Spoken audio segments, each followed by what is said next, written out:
So Jenny, today we want to talk about specifically why those that have been cared for all their life need that same care. And when I say that, I mean, I know my mom. She took care of me all of my life. She's still taking care of me. But the roles are starting to flip. Right. Okay, my mother has turned 72 years old, and she's at a point now where, she's marching towards that time when she's going to need care. Right. And I'm ready for that. Tell me what you see when you go into the homes as it relates to caregivers having to make that shift to now taking care of the one that took care of them. Well, the first thing that I'll say is it's hard, right? When your parents took care of you until you were at that point where you could fully provide for yourself. It's a really hard shift, number one, when they have to start doing it for their parents. But furthermore, it's a harder shift to admit that you can't do it alone, right? So with that comes maybe some guilt, some concern to have someone random come into their home. I mean, that's how they view it. But a big thing for people is resource. They have no idea that this is even an option for them. Right. And so when you first enter our home and you know that this is the dynamic that you're walking into, how do you start to break that thing down? What is one of the first things that you say whenever you come into a home and you see that you've got a stressed out caregiver that's caring for mom or dad? Right. What is one of the first things that makes it a little easier to begin that conversation? Well, the first thing for me is to acknowledge what they've had to do to this point without my support, without the support of Caring Hands or any other agency. So I have to acknowledge you've done a good job. Yeah. We're proud of you. I mean, I see people every day that don't have that support. So to go into a home where that support is there, it's refreshing. So that's the first point, to acknowledge you're doing a good job. This isn't easy for anyone. Yeah. And it's something you couldn't have prepared for. So that's the first piece for sure. Yeah, I like that. I think it's not a question of if, it's a question of when. Right. So when that time comes for me, I know that will be something I would love to hear. Right. Because I'm an only child, Jenny. And so, it will solely be all on me to take care of all of my mother's needs. Right. And so to hear, you're doing a good job, well done, would mean everything to me. Right. However, I know that I'll need that help. Absolutely. And so now how do you form into that and to tell the person, okay, you've done a good job, but you also need help? Right. So it's a very tender subject. A lot of people are very independent. A lot of the people that need the care are very independent. So it's a conversation of just full transparency. Look, I know this is uncomfortable. I know you're uneasy, but that's where I come in to navigate that. So the first thing we're going to address is truly what they need assistance with in the home. Am I a good fit for you? Are you a good fit for us? Because if not, I want to make sure you have those resources available. And that's the problem a lot of the time, is that people just don't know what's out there for them. Right. So we have a conversation of that. Am I the best fit for you in your situation? Once we transform from that, we know we're a good fit for them. We talk about what does it look like? When the aide is here, when your caregiver comes into your home and integrates into the family, what can you expect? Yeah. And a lot of times they'll say, well, I'll be here to help them do this thing and that thing. And I say, why? You are having us come in to do that for you because you deserve rest the same way that mom and dad deserve rest. Absolutely. I love that word, deserve, because that's what it really comes down to. Yes, ma'am.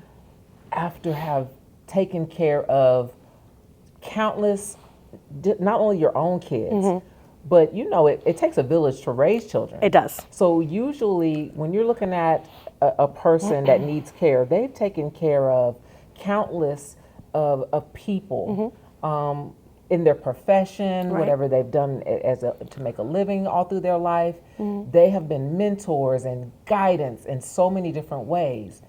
We're talking about people that have fought in wars on our behalf, people that fought for our civil rights, our women's rights. You deserve this care. It's an important word. Yeah, it's not to take away from your independence. It is literally the care that you deserve. How do you get that across to them? Well, you told me once that your goal is aging in place, Yeah. right? And no one wants to leave their home, not especially when they're at the weakest stage in their life. You're your most vulnerable when it's time for us to come in and help. And so it's all about relaying, how can we help you age in place? So my goal for them is to know that we're going to keep them safe, but we're also going to keep them independent in whatever capacity that allows. So having a caregiver come in doesn't mean that they're going to have to sit there all day long and that they can't have any fun anymore, that they can't do anything for themselves. And that's a misconception. We have some caregivers that just go out and about with the clients, give someone else a break, you know. Yeah. But also give them some fun. This is a fun experience to have a second set of hands. So that's a part of the conversation for sure. Yeah. And so that piece really speaks more to the client themselves. They deserve that care. Yes. But then the caregiver, they deserve to have the life that they, are so used to as well. Many of these individuals are still working. They still have families that they're taking care of and, their own children. So this will be the grandchildren. Right. And so how do you get across to that caregiver that this is the care that you deserve? Right. So I'll give you a for instance. Okay. I went into a home yesterday and the term selfish was brought up. Selfishly, I want to go to the grocery store by myself. Selfishly, I want to go on vacation with my husband for our anniversary. What's selfish about wanting a break? Absolutely. What's selfish about taking care of yourself? Yeah. And so we have to acknowledge that you can't take care of anyone else if you're not taking care of yourself. Yeah. It's just like when you have children. I don't know a single person that has not hired a babysitter on that Friday night where they need to get out with their husband or wife, and just any other instance, So it's about making them aware of, this is your mom, this is your dad, they're older, but you did the same thing with your children, and your parents did the same thing with you. I love that analogy. You deserve it. Yeah. That's how we talk about that conversation. That's how we make them comfortable. Absolutely. It makes me also think about that airplane ride that you take. Whenever it's talked about, the safety measures of the mask, you got to put the mask on yourself first. And that way you can take care of anyone else that's needed. And that's very true of what's going on in the home. Yes, ma'am. So, to wrap it all up, what would you say to an individual that's a caregiver? And I think that's one of the first, steps is to acknowledge. Right. I'm a caregiver.